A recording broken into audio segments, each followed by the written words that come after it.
वायु के कारण दिए और मशाल दोनों बुझ गए। मैं पुनः जला देती हूँ।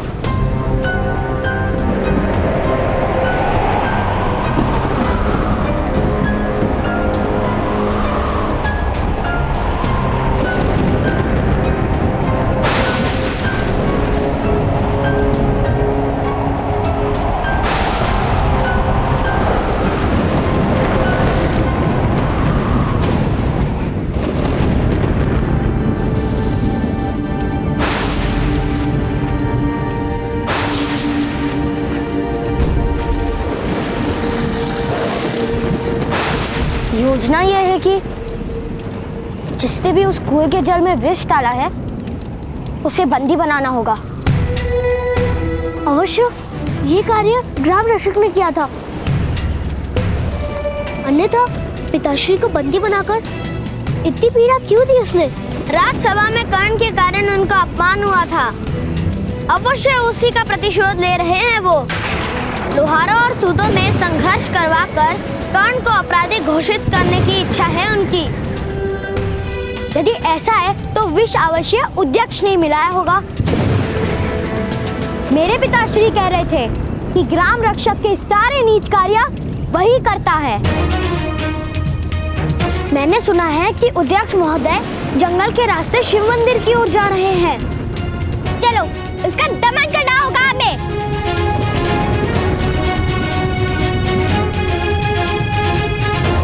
हाँ,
सियार,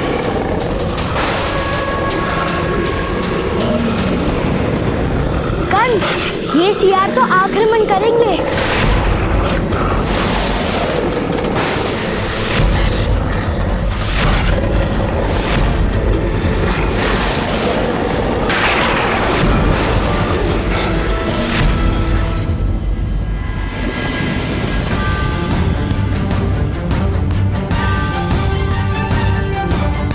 इस आरोप के कारण उनका सम्मान टूटा है।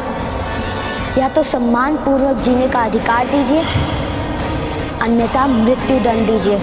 अधिकार तो ईश्वर देता है, मनुष्य तो केवल उसे स्वीकार करते हैं। कल्याण हो महामहिम।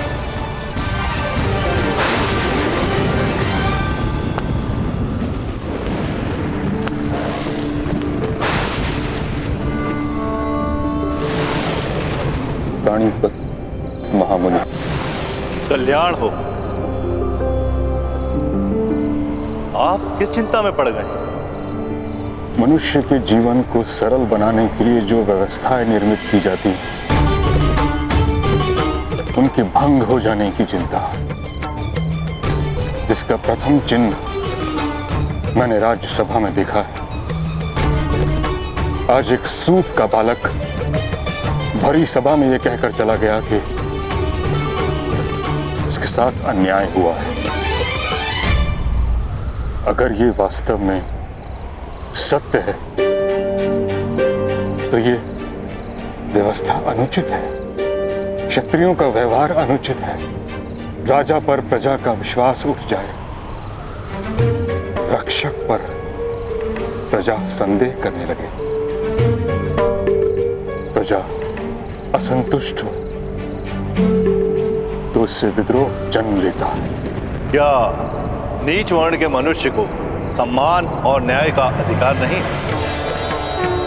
नहीं महामुनि, ऐसा कदापि नहीं। सम्मान और अधिकार, इन दोनों में किस प्रकार भेद हो सकता है?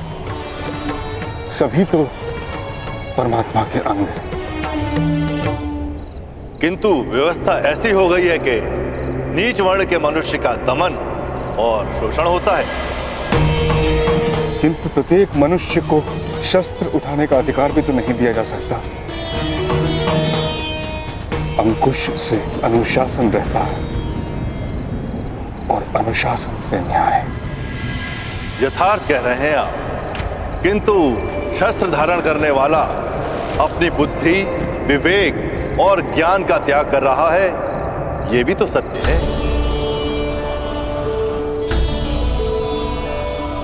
अर्थात एक उत्तम व्यवस्था शोषण का कारण बनती जा रही है।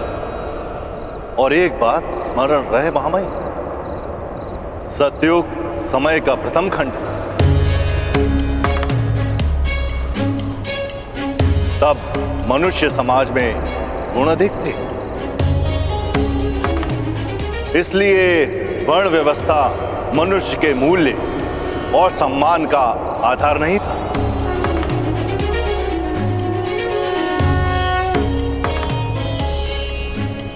किंतु समय के साथ दुर्गुणों की वृद्धि होती है। त्रेता में ज्ञान समाज के छोटे भाग में सीमित हो गया। द्वापर में सामर्थ्य इसी प्रकार क्षत्रियों तक सीमित हो गया।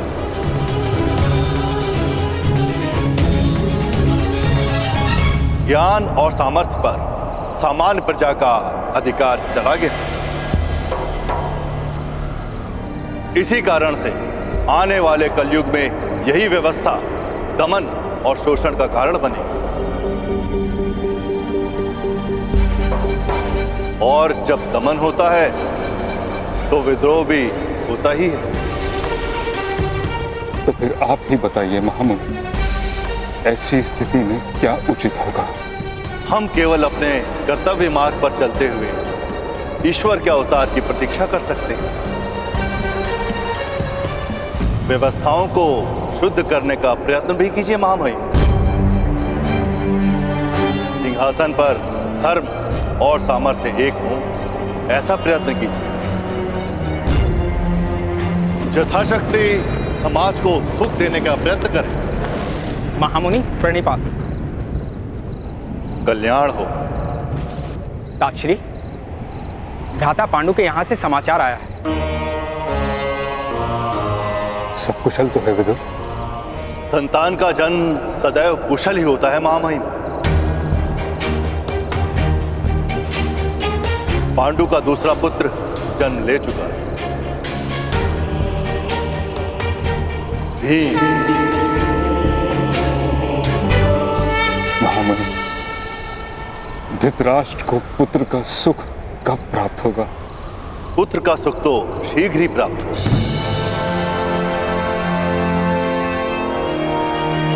किंतु पुत्र से सुख प्राप्त होगा कि नहीं, ये प्रश्न है।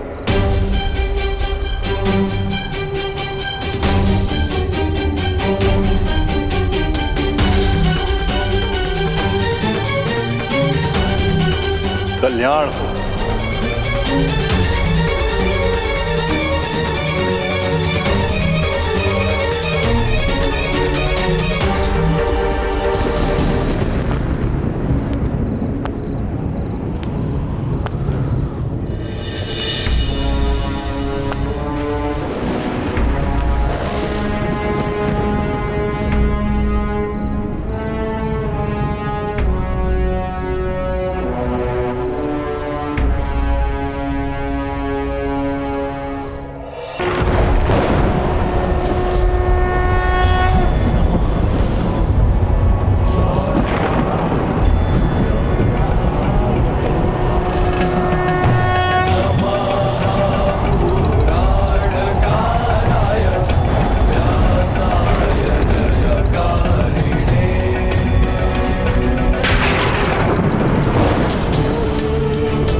कुछ नहीं होने दूंगी मैं पुत्र। तुम्हारा जन्म होगा।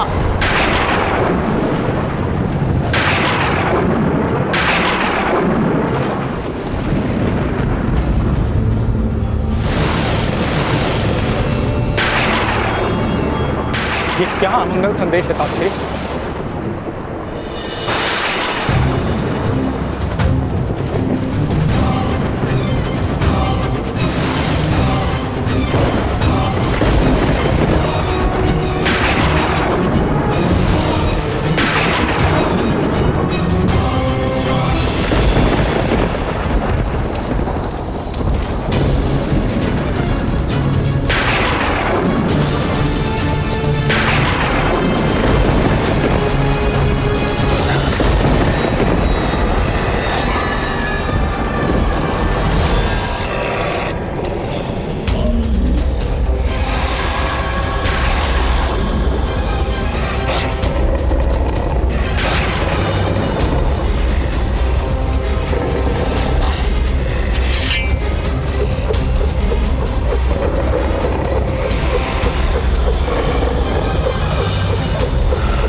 पवन इतनी गति से क्यों चल रही है?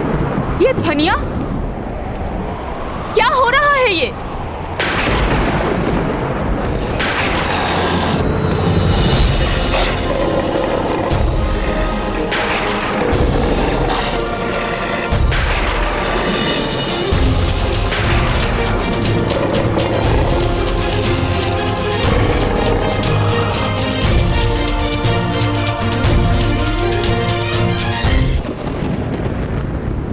ये क्या हो रहा है ताक्षरी? पुत्र का सुख तो शीघ्र ही प्राप्त हो, किंतु पुत्र से सुख प्राप्त होगा कि नहीं, ये प्रश्न है।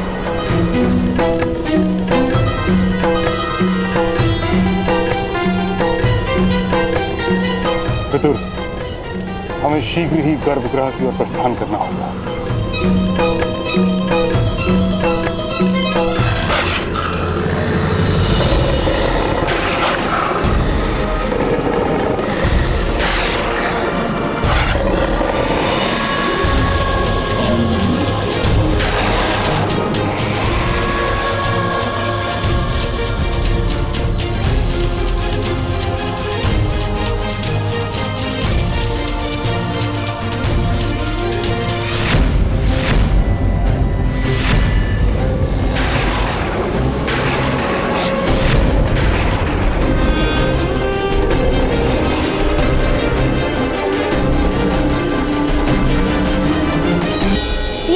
आक्रमण ने किया, आश्चर्य है।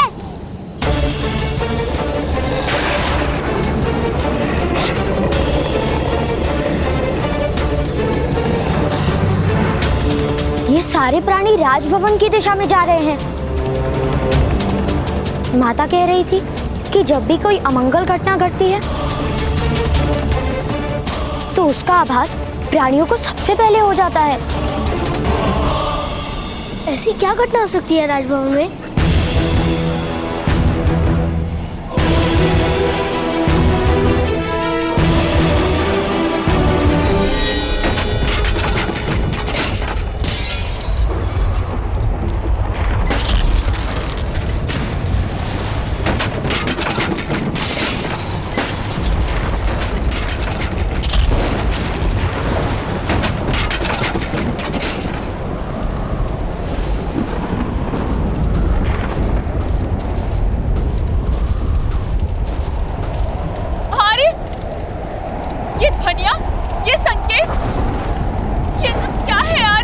पांडु के दूसरे पुत्र के जन्म का संकेत है गांधारी।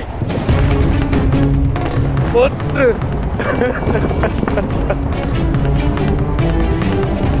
अब भी तुम्हारा जन्म क्यों नहीं हो रहा? शास्त्र कहते हैं, जब भी एक महान शत्रु का जन्म होता है, उसके साथ ही उसका वध करने वाला वो महान योद्धा भी जन्म लेता है। तुम्हारा शत्रु जन्म ले चुका है पुत्र।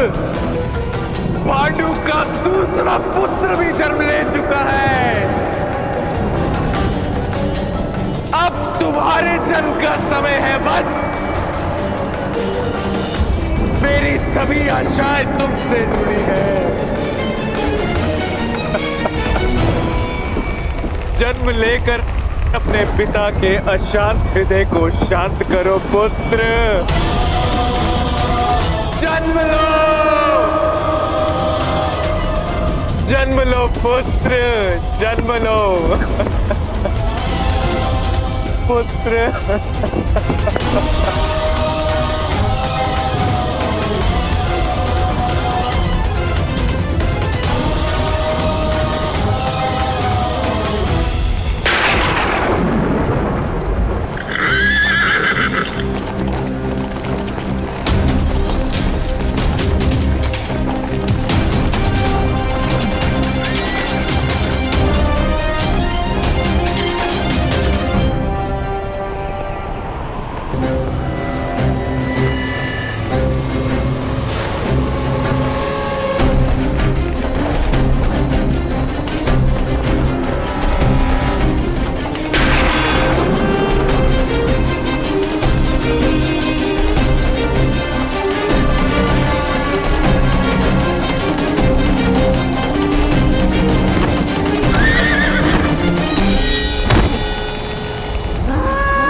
ताक्षरी,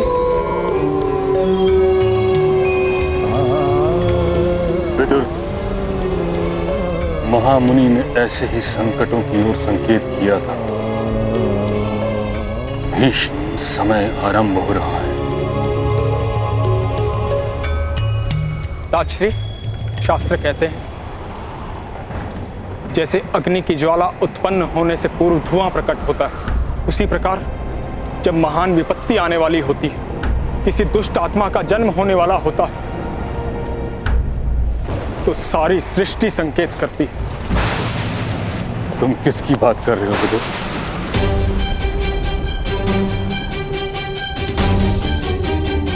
कहते हुए मेरा हृदय भग्न हो रहा है ताक्षरी।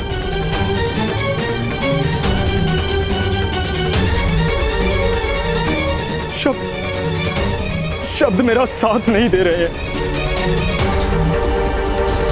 मैं महारानी गांधारी के प्रथम पुत्र की बात कर रहा हूं ताक्षरी। ये बालक कुरु साम्राज्य और समग्र भूमि के लिए महान विपत्ति का कारण बनेगा।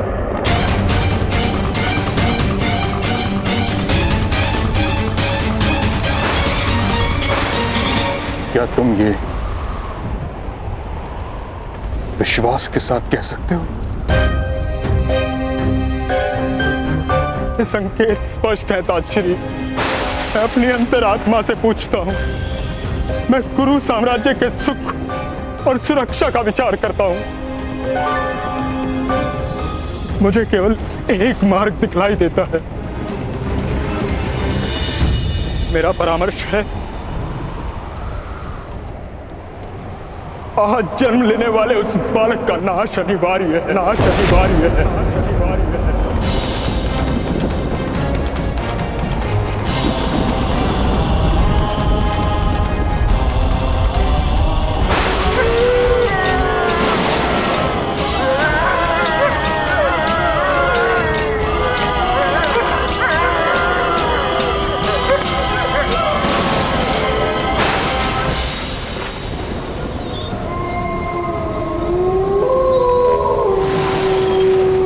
ओम नमः शिवाय, ओम नमः शिवाय, ओम नमः शिवाय, ओम नमः शिवाय, ओम नमः शिवाय, ओम नमः शिवाय, ओम नमः शिवाय, ओम नमः शिवाय, ओम नमः शिवाय, ओम नमः शिवाय, ओम नमः शिवाय, ओम नमः शिवाय, ओम नमः शिवाय, ओम नमः शिवाय, ओम नमः शिवाय, ओम नमः शिवाय, ओम नमः शिवाय, ओम नमः शिवाय।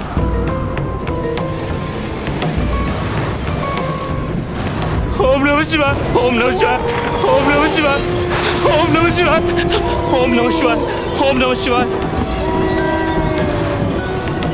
किंतु कर्ण, उठक स्वधावे सत्य क्यों बताएंगे? मौन रहो। हमें नहीं, पूरे समाज को वृषाली।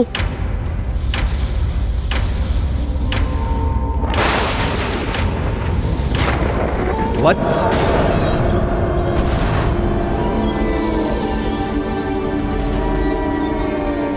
अर्धरात्रि को इस समय मंत्र जाप क्यों कर रहे हो अध्यक्ष?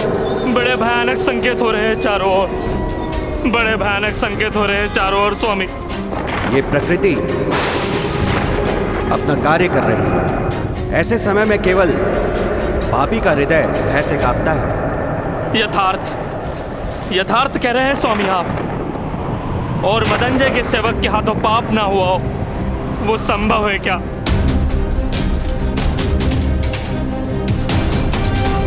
मुझे भय है कि मेरे साथ कुछ अमंगल होने वाला है।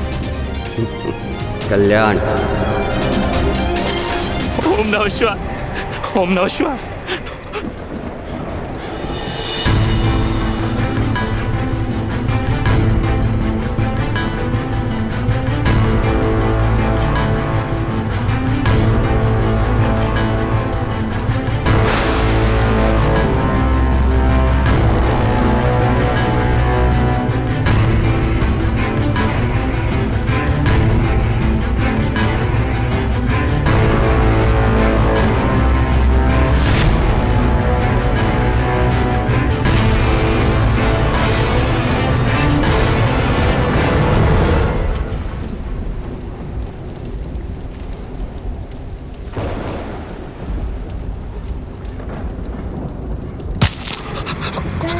है?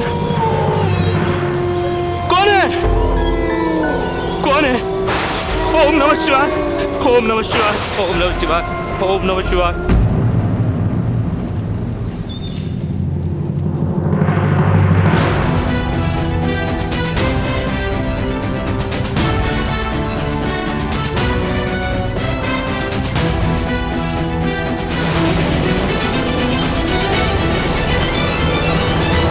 कौन है? कौन है यहाँ? बचाओ!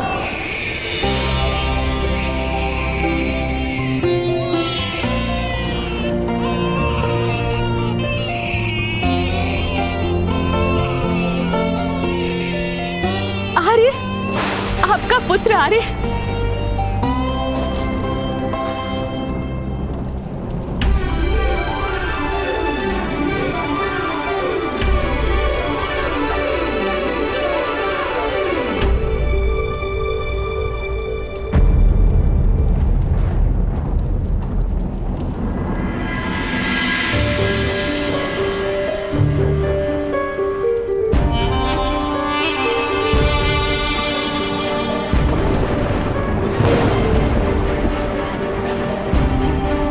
दासी, दासी!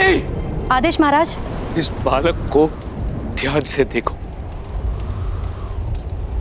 कहीं ये भी मेरी भांति नेत्रहीन तो नहीं।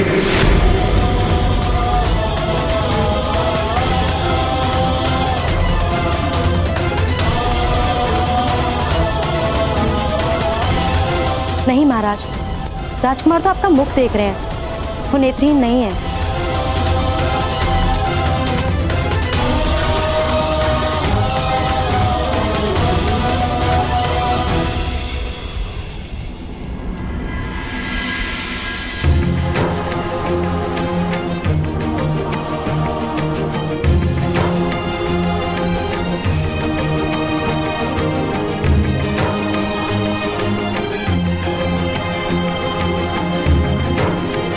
महाराज,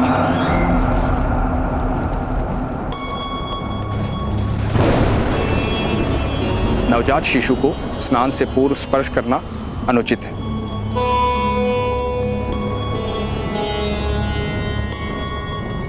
महाराज, मुझे एक महत्वपूर्ण विषय में आपसे वार्तालाप करना अनिवार्य है।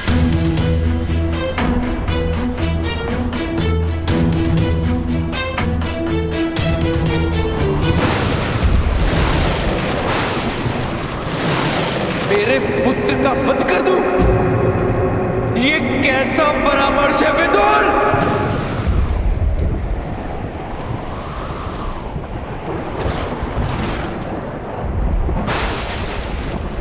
भ्राताश्री, जब दीवार में पीपल उगता है तो उसे उगते ही उखाड़ दिया जाता है। समय बीतने पर यह पौधा सारी दीवार को उखाड़ देता। ये समय का संकेत है भ्राताश्री। ये बालक भयानक युद्ध लेकर आएगा।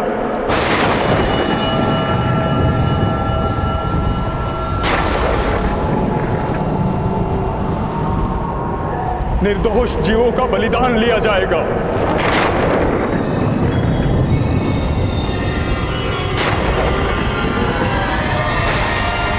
पृथ्वी नरसंहार से कांप उठेगी।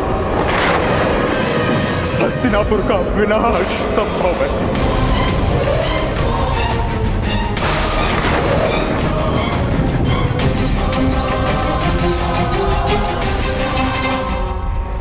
एक नवजात बालक के जन्म से भयभीत हो उठे हैं आप? नहीं, उसके भविष्य से भयभीत हैं हम। तो इस समय जन्मे सारे बालकों की हत्या क्यों नहीं करवाते? और भी तो जन्म हुए होंगे। और वन में सियार और उल्लू तो प्रतिदिन ही बोलते हैं। और आकाश में काले बादल प्रत्येक वर्षा ऋतु में घिर आते हैं। इसका अर्थ यह हुआ कि प्रत्येक बालक का जन्म के साथ ही वध कर देना उचित होगा। ये कैसा न्याय है हस्तिनापुर का?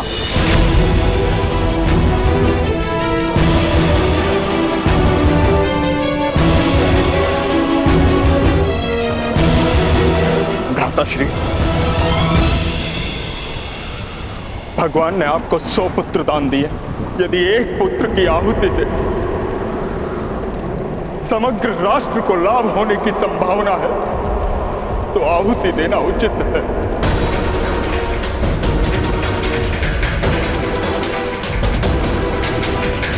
वैसे भी युद्ध में राजकुमार बलिदान देते हैं। बलिदान नहीं देता, वीर गति को प्राप्त करता है। वीर गति को, हत्या और वीर गति में अंतर होता है महामंत्री। महामहिम भीष्म का क्या मत है इस विषय में?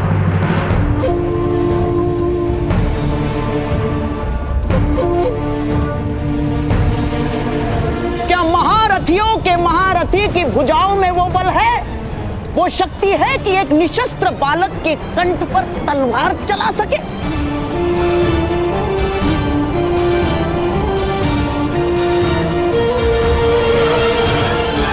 एक बालक की हत्या के विचार से ही मेरा हृदय कांप उठता है।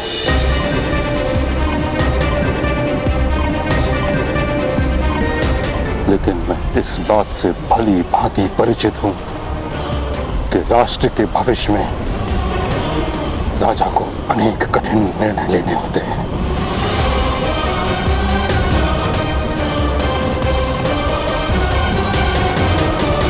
राष्ट्र के भविष्य में राजा को अनेक कठिन निर्णय लेने होते हैं।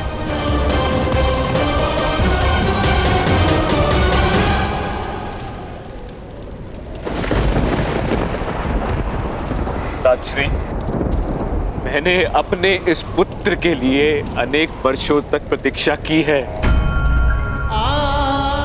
अनेक सपने देखे हैं मैंने। मेरे हृदय का स्वामी हो गया है जन्म से पूर्व ही। जिस कली की सुगंध से मन मुग्ध हुआ हो, उस फूल को डाल से कैसे तोड़ देता श्री, कैसे तोड़ दे? पुत्र, ये दुर्भाग्य है कि राजा के मस्तक पर मुकुट होता है और उसके हृदय में पुत्र का स्थान। मस्तक और हृदय के बीच समाधान अत्यंत कठिन है।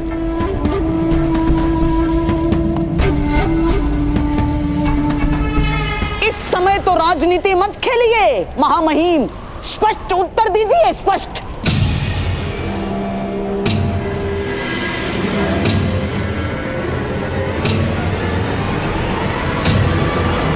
क्या पांडु के पुत्र को हस्तिनापुर के सिंहासन पर बिठाने की योजना से मेरे भांजे की हत्या का आयोजन है ये?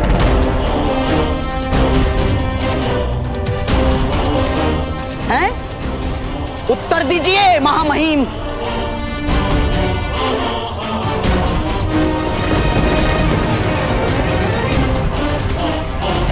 धृतराष्ट्र और पांडु में मेरे हृदय में कोई अंतर नहीं। उनके पुत्र भी मेरे लिए समान हैं। इसी कारण मैं कोई स्पष्ट परामर्श नहीं दे रहा हूं गंधार राज। महाराज स्वयं पिता भी हैं और राजा भी। इसलिए साम्राज्य के भविष्य के हित में जो है, जो उचित है, महाराज को वही निर्णय लेना होगा।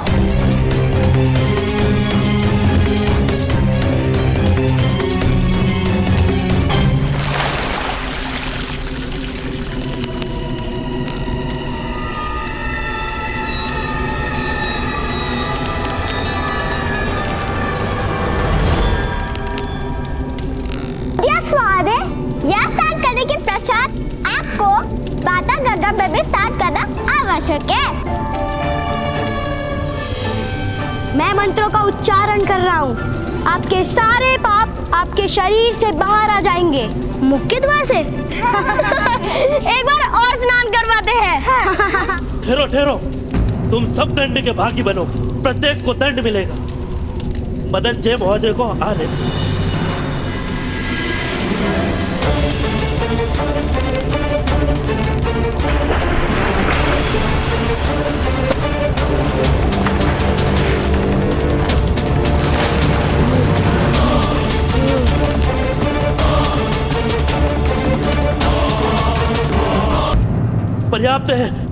पर्याप्त है असुरो, तुम तो पिशाच से भी भयानक हो। क्यों मेरी ऐसी स्थिति कर रहे हो? उत्तर प्राप्त करना है। किस बात का? आपने कुएं में विष क्यों डाला? मैंने कोई विष नहीं मिलाया था।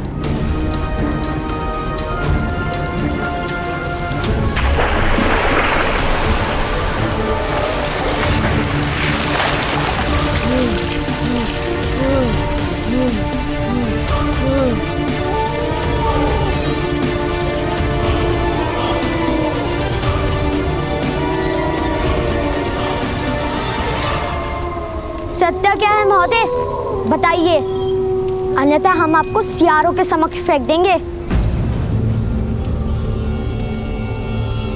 और फिर वही आपका निर्णय करेंगे।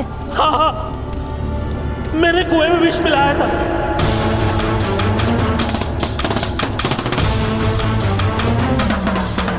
ग्राम रक्षक महोदय के आदेश पर।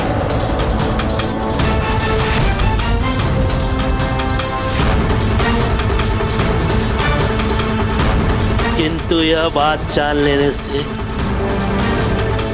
तुम्हारे पिता को कोई न्याय नहीं मिलेगा।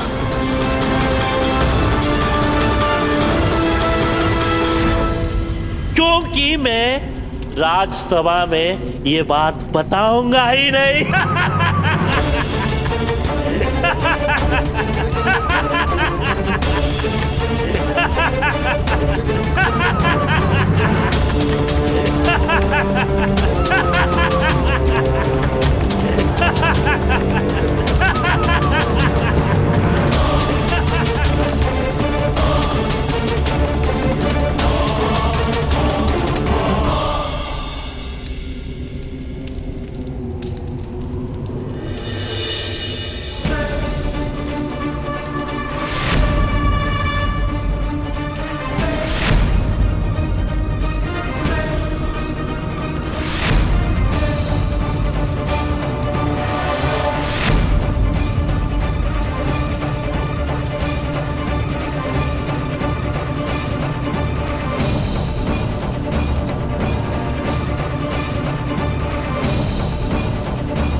हम सब आपकी बात सुन चुके हैं अध्यक्ष महोदय।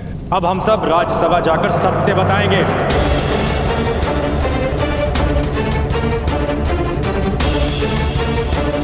और आपको भी सत्य कहना होगा। अध्यक्ष महोदय, मधुमक्खी जब दंड देती है तो प्राणों की चिंता नहीं करती।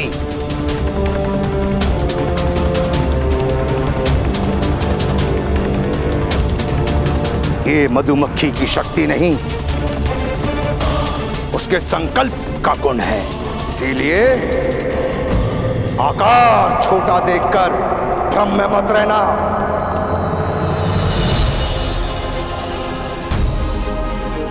जीने का संकल्प करके जो जन्म लेता है उसे कोई मार नहीं सकता, और जो जीतने का संकल्प कर लेता है उसे कोई पराजित नहीं कर सकता।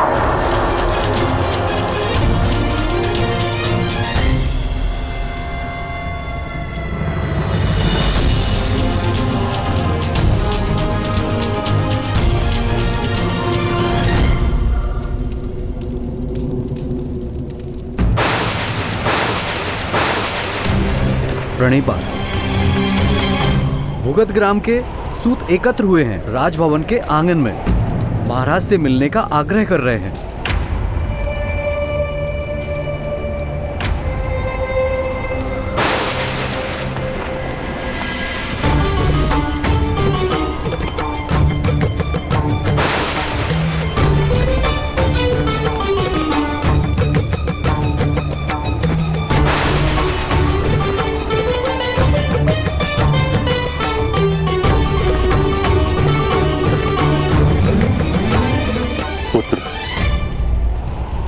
विचार करके ही निर्णय लो। यदि परामर्श तुम्हें उचित लगे तो विघातक को बुला लो। नहीं ताजश्री, यदि मेरे पुत्र का वध करना ही होगा तो मैं स्वयं करूंगा।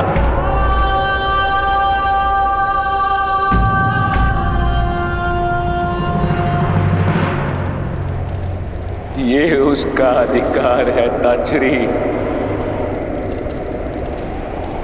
कि वो अपने अंतिम समय में अपने पिता के हाथों में सोया हो।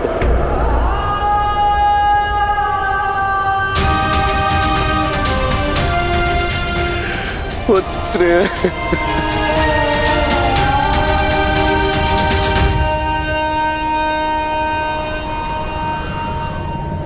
महाराज,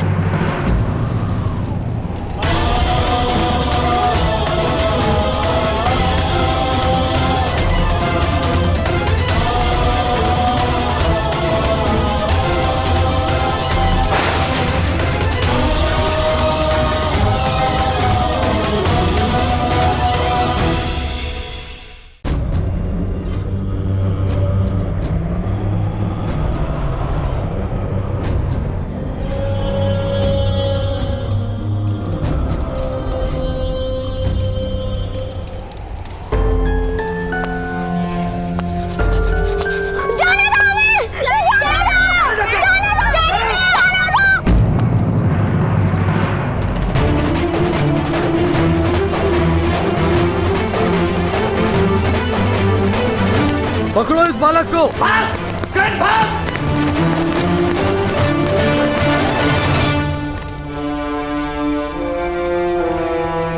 बालक, अर्धरात्रि में राजसभा में आने की अनुमति किसी को नहीं है। किंतु न्याय के लिए प्रतीक्षा करनी पड़े, वो भी तो अन्याय ही है महोदय। महामुनि ने कहा था। सुविचार सुनकर तोते की भांति कंठस्थ कर लेते हो। जी हाँ महोदय, आपको क्या अच्छे विचारों का विस्मरण हो जाता है? बालक, अपने ग्राम जाकर विश्राम करो। प्रातःकाल ही महाराज से भेंट हो पाएगी।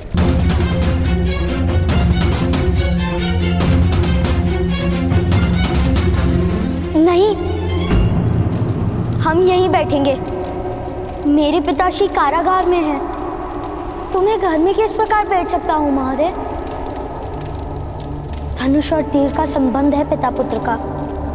कोई एक कभी दूसरे का त्याग नहीं कर सकता।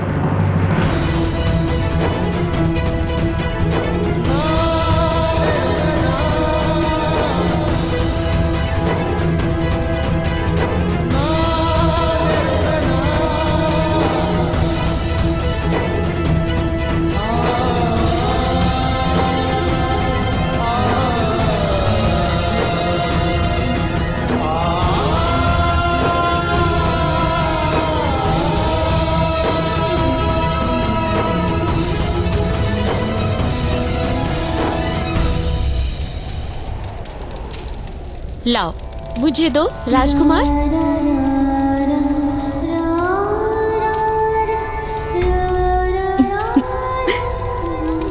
बड़ा नटखट है ना?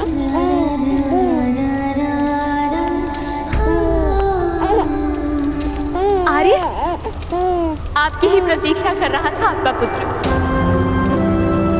पिता का प्रथम स्पर्श पुत्र के लिए जीवन का सबसे बड़ा आशीर्वाद होता है आर्य।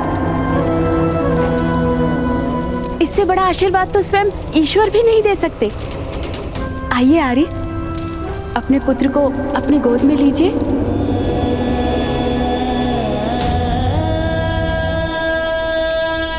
दासी कह रही थी, बड़ा सुमोहक मुख है बालक का। कामदेव का अवतार है आपका पुत्र आर्य। निकट आइए आर्य। जब दीवार में पीपल उगता है तो उसे उगते ही उखाड़ दिया जाता है। समय बीतने पर यह पौधा सारी दीवार को उखाड़ देता है। ये समय का संकेत है भ्राताश्री। ये बालक भयानक युद्ध लेकर आएगा। निर्दोष जीवों का बलिदान लिया जाएगा।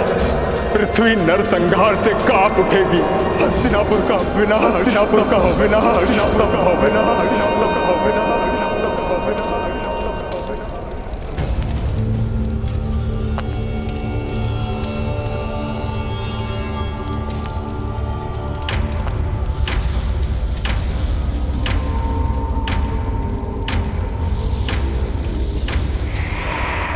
नहीं गांधारी, नहीं। महाराज इस समय स्वस्थ नहीं है। अपने ही पुत्र की हत्या करने पधारे हैं ये।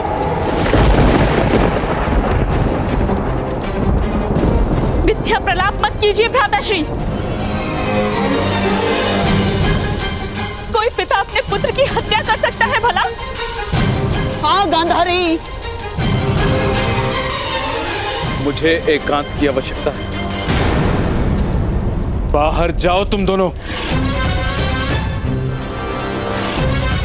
अरे महाराज विचार कीजिए। महाराज आपके महामंत्री आपको भ्रमित कर रहे हैं।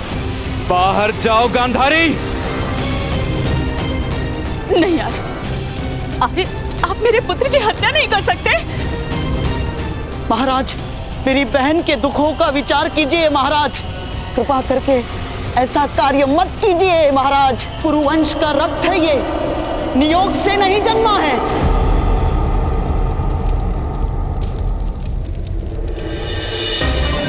महाराज स्वयं पिता भी हैं और राजा भी, इसलिए साम्राज्य के भविष्य के हित में जो है महाराज को वही निर्णय लेना होगा।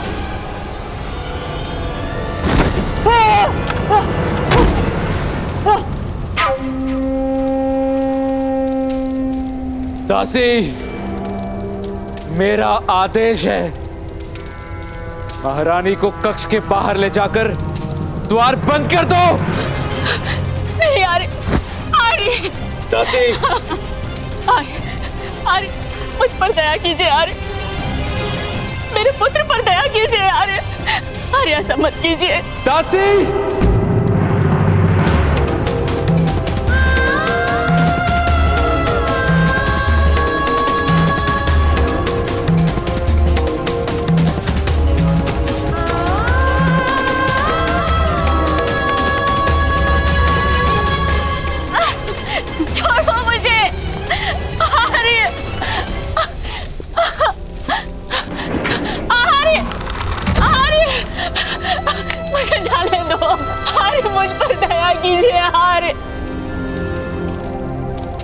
महाराज स्वयं पिता भी हैं और राजा भी, इसलिए साम्राज्य के भविष्य के हित में जो है महाराज को वही निर्णय लेना होगा। ये समय का संकेत है भ्राताश्री। ये बालक भयानक युद्ध लेकर आएगा। निर्दोष जीवों का बलिदान लिया जाएगा। पृथ्वी नरसंहार से कांप उठेगी। हस्तिनापुर का विनाश, हस्तिनापुर का विनाश, हस्तिनापुर का विनाश।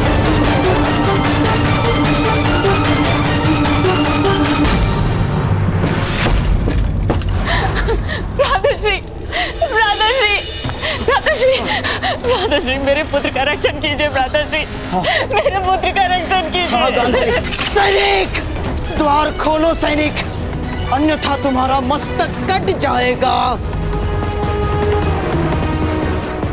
सैनिक,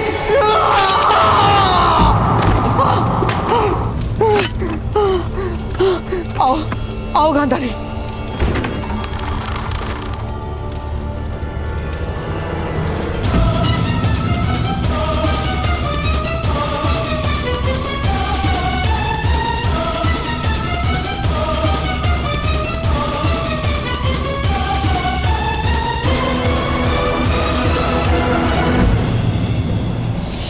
धनुष और तीर का संबंध है पिता पुत्र का।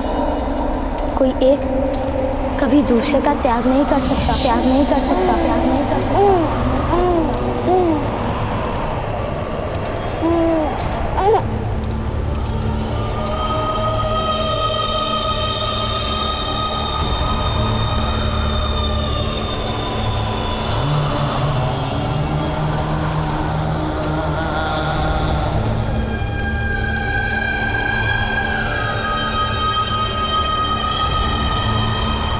नहीं पुत्र, मैं तुम्हारी हत्या नहीं कर सकता। तुम मेरे स्वप्नों का विस्तार हो, मेरी भावनाओं का मर्म हो, मेरी प्रतीक्षा का फल हो। तुम्हारे जीवन के साथ ही मेरा जीवन जुड़ा है। तुम्हारा दुर्भाग्य है पुत्र कि तुम्हारे जन्म के साथ ही तुम्हारे लिए जीवन भर के संघर्ष का उपहार प्राप्त हुआ है। किंतु पुत्र, तुम्हारे इस पिता को विश्वास है कि तुम्हें कोई भी पराजित नहीं कर पाएगा। दुष्कर होगा तुम्हारे साथ युद्ध करना पुत्र। दुर्योधन नाम रखता हूं तुम्हारा।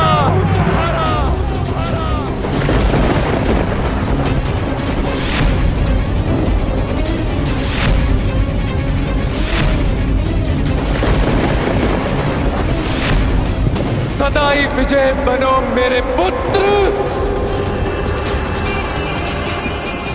मेरे उत्तराधिकारी।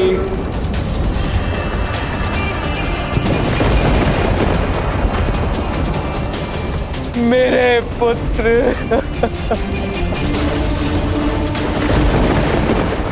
मेरे पुत्र।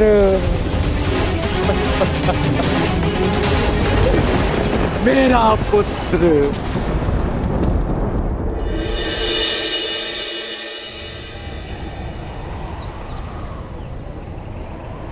भगवान, जब भी आप प्रकट होते हैं मेरे अंतर में प्रकाश होता है। आज मैं अपने पिताश्री के सम्मान की रक्षा करने हेतु बैठा हूँ। सहायता कीजिए भगवान।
सैनिकों, सारे सूतों के नाम लिख लो।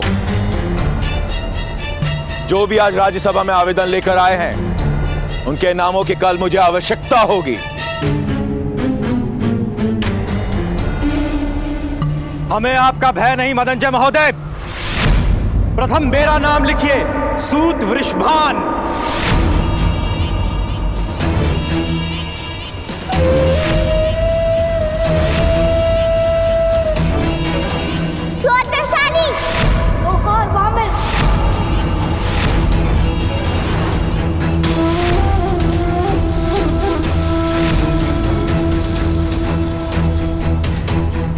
लोहार कमल।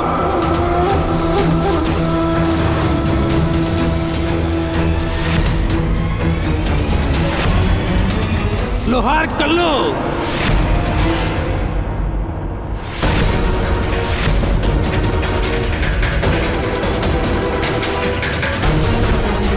सूत विशेषण।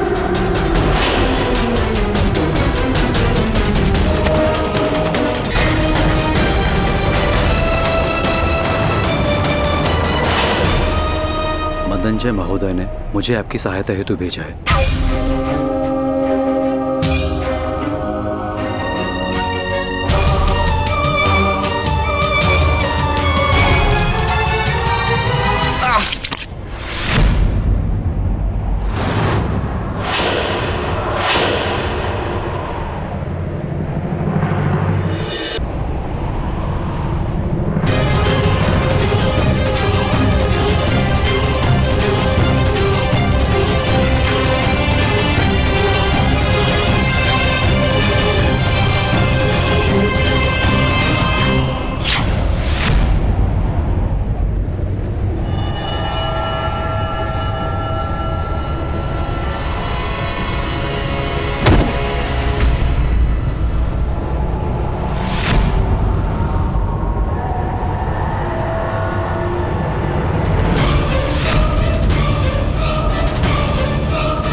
सैनिकों, इन सूतों ने एक क्षत्रिय की हत्या की है।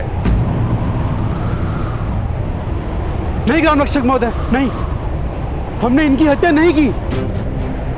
हम हत्या क्यों करेंगे? अध्यक्ष महोदय हमारे साक्षी थे। बहुत पुरानी योजना है ये सूतो। एक क्षत्रिय की हत्या करने के पश्चात अब ये सूत सभा में ये कहेंगे कि इनकी साक्षी की मृत्यु हो गई। किंतु हस्तिनापुर के महाराज ने ऐसे अनेक असत्यों को जाना है। इस योजना से तुम लोगों को कोई लाभ नहीं होगा।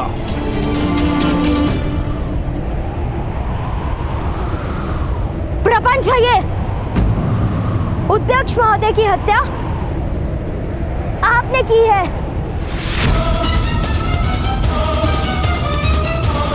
अध्यक्ष महोदय की हत्या आपने की है।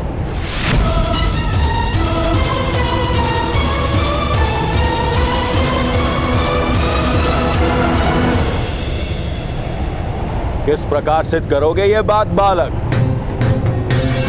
सिंह की दहाड़ के सामने चूहे की चूचू कौन सुनेगा? अध्यक्ष की हत्या के लिए सारे सूत समाज को दंड दिया जाएगा।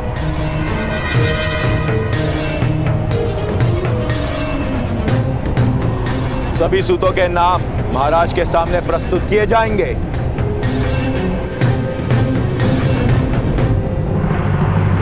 नहीं ग्राम रक्षक महोदय, हम यहाँ साक्षी के लिए नहीं आए। हमें क्षमा कर दीजिए महोदय, हमें क्षमा कर दीजिए।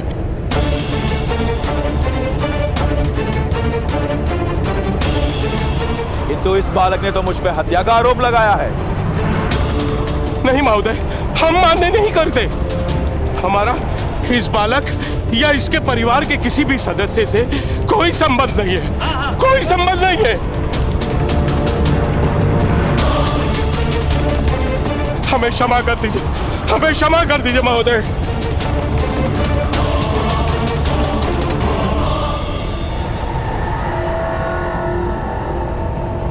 सूतो, पुरुष बनो। ऐसे स्त्री की भांति विलाप लेना शोभा नहीं देता। सारा समाज एकत्र एक साथ खड़ा होगा तो ऐसा अन्याय करने का कोई दुस्साहस नहीं करेगा। अरे मौन रहो तुषेण, सामर्थ्य के सामने किसी की नहीं चलती। हम भाई परिवार लेके बैठे, क्रांति करने के प्रण नहीं लिया हमने।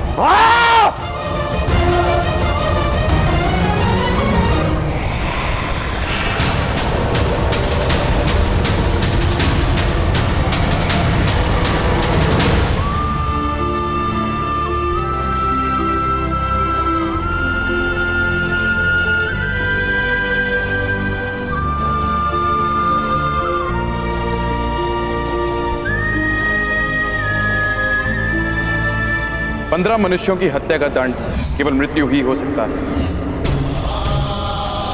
तुम्हारे पिता को कल मैं अपने हाथों से मृत्यु दंड दूंगा।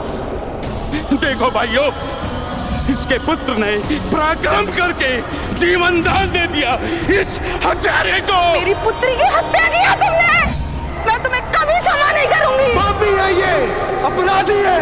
सूद समाज के नाम पे लांछन लगाया है इसने, मारो इसे। हमें ऐसे व्यक्ति के साथ समाज में नहीं रहना है। जा भाई जा, अपने परिवार को लेकर कहीं और चला जा।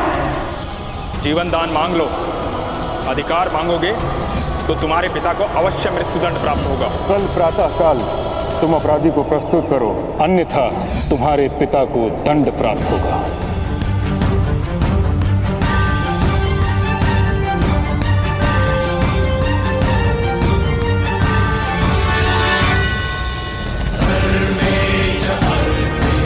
भगवान, आज आपके उगने से मेरे हृदय में अंधकार क्यों छाया हुआ है? कोई मार्ग भी नहीं सूझ रहा।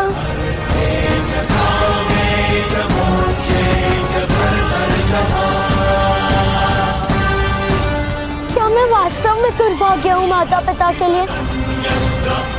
क्या कल रात के अमंगल संकेत मेरे कारण हुए थे भगवान?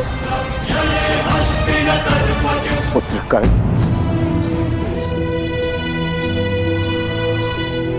पराजित होने का केवल एक ही मार्ग है, पराजय का स्वीकार कर लेना। जब तक तुम पराजय का स्वीकार नहीं करोगे, तब तक तुम्हें कोई पराजित नहीं कर पाएगा पुत्र।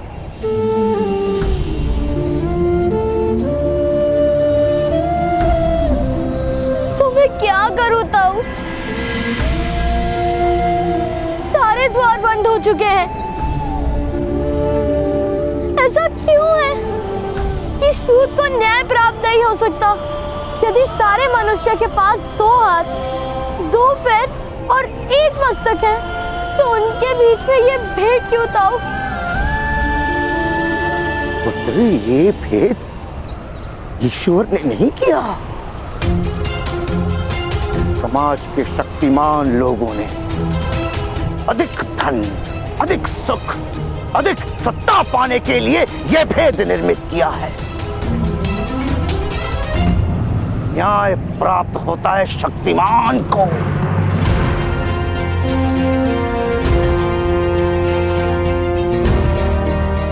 यदि न्याय की आशा है तो अपनी शक्ति का प्रदर्शन करो। किंतु मुझे धनुष उठाने की स्वतंत्रता नहीं ताऊ। किसने स्वतंत्रता पर मर्यादा बांधी है? इन्हीं क्षत्रियों ने जो तुम्हारे पिता की हत्या करने को सच है। उनकी दी हुई मर्यादा का आदर करने का समय है तुम्हारे पास? नहीं ताऊ। तो उठो, मार्ग निर्मित करो, उठाओ।